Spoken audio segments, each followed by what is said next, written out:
this is Coach Leanne Claire, and today we're talking about cortisol and belly fat and why cortisol, what kind of role cortisol has to play in you losing fat.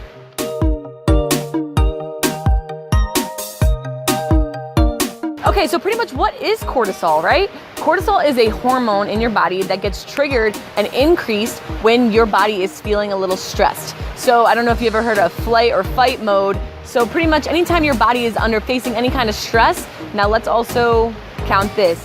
It's not just physical stress, like when you work out and all that kind of stuff, or when you put your body under a stressful physical situation, it's also very emotional. So anytime you're stressed out emotionally, you're freaking out and you're raging and all that kind of stuff, your cortisol levels are skyrocketing. Now, what does that really mean for your fitness journey though? What does that mean for fat? What's going on in the body, and why does cortisol even matter towards you losing fat? So pretty much your body, as soon as you go into that stressful mode, your body is working for you. Your body really, really wants to get you out of that stressful mode, and it wants to heal you. It wants to get you to be more relaxed. It thinks you're not safe when you're stressed out, mentally or physically.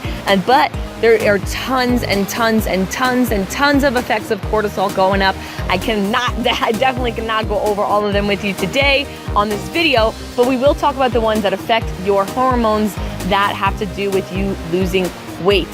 So pretty much your body is going to use a lot of energy to try to get you to calm down. Your body really needs glucose and glycogen to calm itself down. So what it's going to do is it's going to increase your cravings for bad foods because it wants you to get more glucose, and it knows that it can get them from food. So you're going to get cravings that have a lot of sugar in them.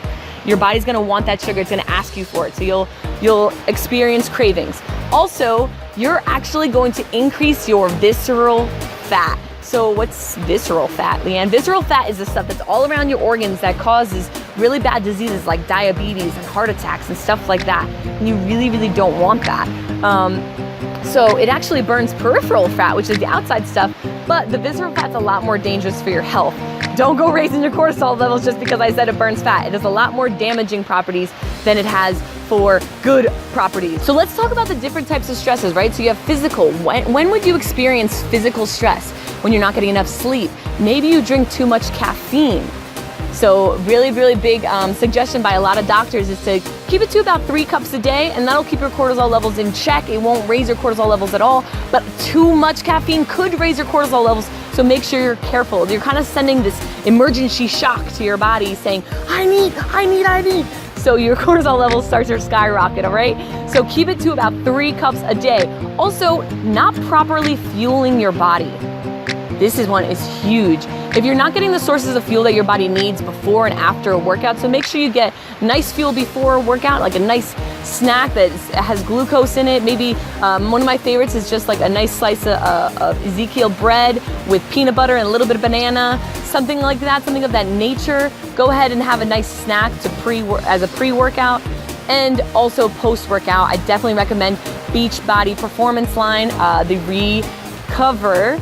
I highly recommend that. I've been using it and I absolutely love it. It definitely gives your body all those stores. But if you don't fuel your body correctly, either throughout the whole day, you don't give your body enough sleep, you're gonna get in that stressful mode. And then you also, of course, have the mental. So when your body is asking you for that glycogen, when it's asking you for that glucose, your body is gonna go however it wants to get it. It is going to be a rock star in getting it, and it's gonna do whatever it can to get it. So what are some ways that your body can get it?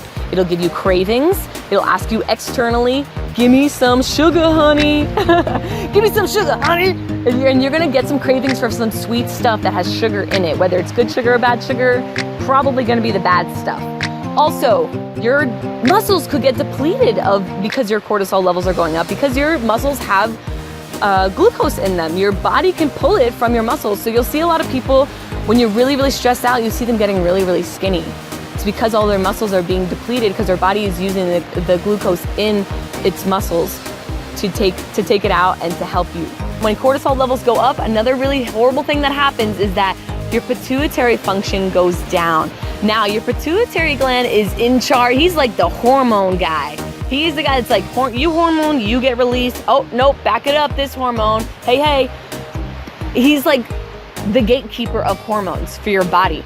the pituitary gland. And unfortunately, when your cortisol levels go up, the function of the pituitary gland goes down.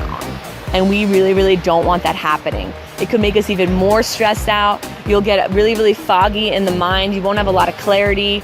Pretty much a lot of your energy is going to be drained, and your body is going to do a lot of work to get more glucose, to get more energy back into your body. So it'd be really easy for me to end this video by saying, control your stress levels. But I know it's a bit harder than that, right? It is a lot harder than that to make sure you get the proper amount of sleep, to make sure you're getting the proper amount of fuel. It takes a lot of education and a lot of dedication and determination with your schedule to make sure that all of that happens.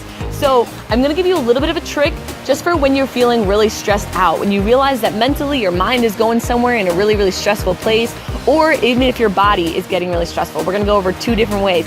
So when you're mentally getting really stressed out, something that you can do is become very, very conscious about something physical in your body. So something I really like to do when I'm getting stressed out and to really, really control my cortisol levels is to rub my fingers together and only focus on that specific task. It's called a positive quotient rep. So pretty much you're taking control of your thoughts, you're taking control of your body, you're taking control of your stress levels, which takes control of your cortisol. So you can wiggle your toes and just think about, focus 100% of your attention on wiggling your toes, how it feels. Is it warm? Is it cold? Feel your fingertips going back and forth so you could feel your fingerprint. Get very, very honed in to different feelings of your body. Maybe you could swallow a few times. There's a few different things. Move your tongue around on your teeth and feel your teeth. Feel what it feels like. Blink your eyes. Focus on a specific sound. Pretty much anytime you focus on one scent and you kind of like zone in like crazy on that one scent, like if you take a bite and you can either think about the taste or you can think about the texture of that bite. You could touch something and just really try to feel the texture of that thing. Any scent is awesome, that will work. Now, what do you do if you're really, really stressed out physically? Well, the biggest thing I could teach you is to breathe. You have to bring oxygen to your body. So think about when you're really stressed out. Think about when you're really, really anxious. What does your body look like? What does it do? It tenses up, right? You get really short of breath and you start to deplete your body of oxygen sources, and that's gonna signal your cortisol levels to go up, to get more glycogen, to give you more energy so it can handle you tensing up. It's silly, right? But the body is amazing on how it works. So you work on your breathing. Make sure you're breathing from your diaphragm. Don't just breathe from your chest. Don't expand your chest. Make sure you're breathing out through your tummy, okay? So that will definitely help. So breathing will help with your physiology, and then also focusing on a sense, any of your senses will definitely help with that mental stress. I hope you guys like this video. Be sure to subscribe if you haven't done so already so you don't miss another thing, and give it a thumbs up if you really liked it and helped it, and be sure to share it all over the place if you learned something.